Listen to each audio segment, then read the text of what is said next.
Sauce বা চাটনি দিয়ে এখানে আমি সস নিয়ে নিয়েছি। সস বা চাটনি দিয়ে এইভাবে একবার টিফিন রেসিপি ট্রাই করে দেখতে পারো। খুবই হেলদি একটা রেসিপি। স্কুল বা অফিস, বাচ্চা বা বড় সবার জন্য এই রেসিপি। তাহলে আর বকবক না করে রেসিপিতে যাওয়া যাক। নমস্কার বন্ধুরা, আপনারা দেখছেন কুকিং হাউস অফ অনিমা। আজকে একটা হেলদি টিফিনের রেসিপি তোমাদের সাথে শেয়ার করব। তার জন্য দেখো আমি এখানে এক বাটি বেসন নিয়ে নিয়েছি। খুবই হেলদি, বাচ্চা কিংবা বড়, স্কুল বা অফিস, সকাল বা বিকাল, যে কোনো টিফিন, যে কোনো সময়ে এই টিফিনটা তোমরা করে নিতে পারো। খুবই হেলদি একটা রেসিপি। তার জন্য দেখো আমি এক বাটি বেসন নিয়ে নিয়েছি। এবারে আমি কিছু সবজি কেটে নিয়েছি। এবারে আমি পেঁয়াজ কেটে নিয়েছি, দেখো একদম ছোট ছোট করে। কাঁচা লঙ্কা নিয়েছি দুটো, তাও একদম ছোট ছোট করে। গাজরটা, একটা গাজর আমি গ্রেট করে নিয়েছি। ধনে পাতা নিয়েছি আর টমেটো নিয়েছি। সবগুলো আমি এর মধ্যে দিয়ে দিচ্ছি।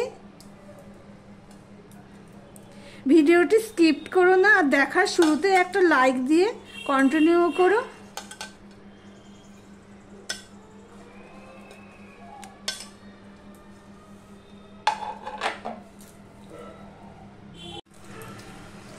এবারে এর মধ্যে আমি দিয়ে দিচ্ছি অল্প একটু চিনি। তোমরা এটা দিতেও পারো, নাও দিতে পারো, পুরো অপশনাল।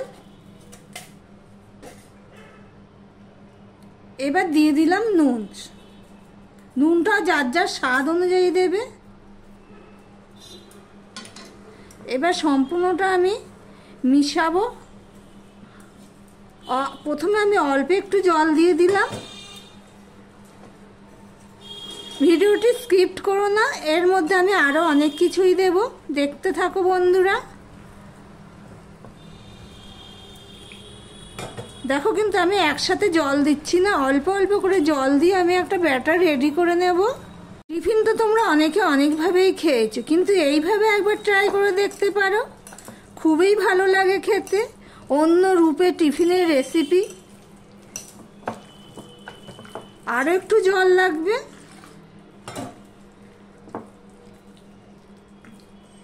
দেখো বন্ধুরা, ঠিক এরকম একটা ব্যাটার রেডি করে রেখেছি। একদম পাতলাও করিনি, একদম আবার পুরো টাইট বা ঘন করিনি। ঠিক এরকম একটা ব্যাটার আমি রেডি করে নিলাম। এবার আরেকটা একটা বাটি নিয়েছি। বাটির মধ্যে অল্প একটু নুন দিয়ে দিলাম। দিয়ে দিলাম গোলমরিচের গুঁড়ো। এখানে আমি দুটো ডিম নিয়েছি, দেখতেই পাচ্ছ। এই ডিম দুটোকে আমি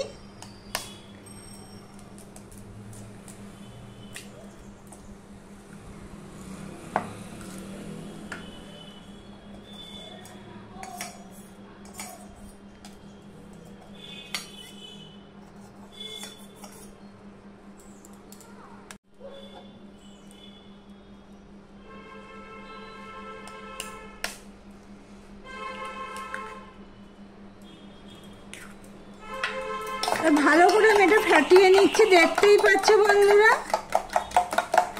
খুব ভালো করে এটা ফাটিয়ে নিতে হবে গোলমরিচের গুঁড়ো আর নুন দিয়ে।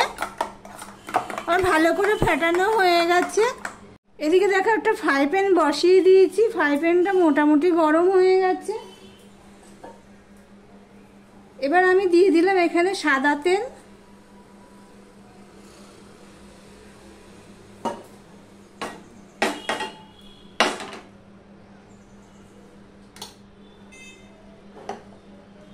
এবারে যে বেসনের ব্যাটারটা আমি করে রেখেছি সেটা আমি দিয়ে দিচ্ছি, দেখতেই পাচ্ছ।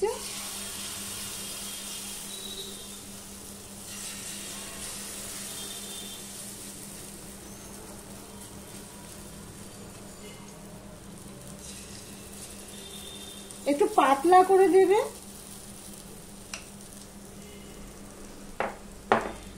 এবার নিয়ে নিলাম একটা পাউরুটি, স্লাইস পাউরুটি। তা আমি এখানে দিয়ে দিলাম।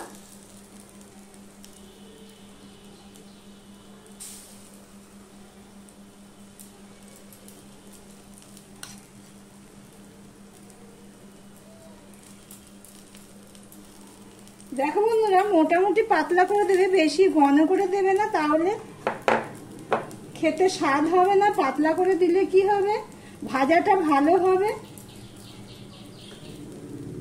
এবার উপরে আমি 1 ফোঁটা তেল দিয়ে দিলাম।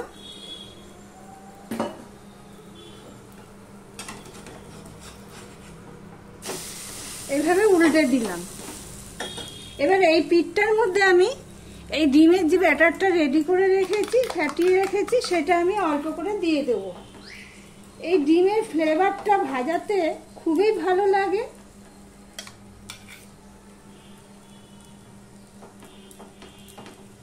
এইভাবে দিয়ে দিলাম।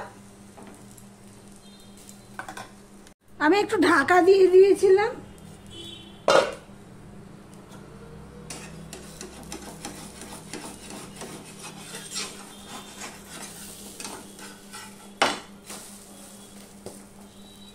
এবার এই পিঠটা আমি একটু ডিম দিয়ে দেব।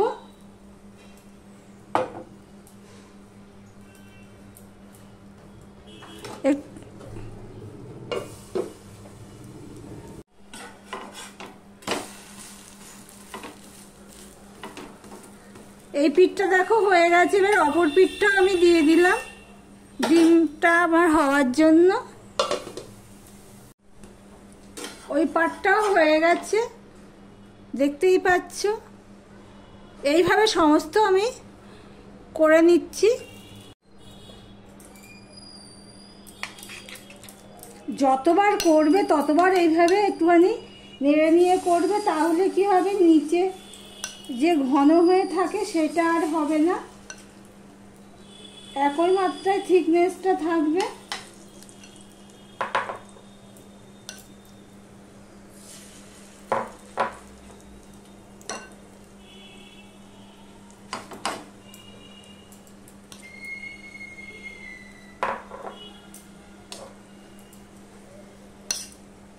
আমার ভিডিওটি যদি ভালো লেগে থাকে প্লিজ লাইক কমেন্ট শেয়ার করে দিও। আর যারা নতুন বন্ধু ভিডিওটি দেখছো এখনো পর্যন্ত সাবস্ক্রাইব করোনি, তাদেরকে বলবো চ্যানেলটি সাবস্ক্রাইব করে পাশে থাকার জন্য। একটু তেলটা বেশি করে দেবে, তাহলে ভিতরে পর্যন্ত বেসনটা ভাজা হয়ে যাবে।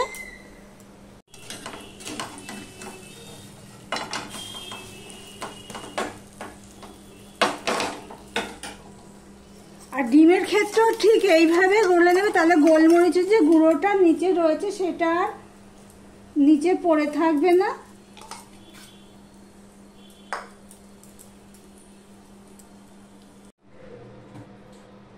সমস্তগুলো আমার ভাজা হয়ে গেছে, এই দেখো। এবার আমি মাঝখান দিয়ে এইভাবে কেটে নেব।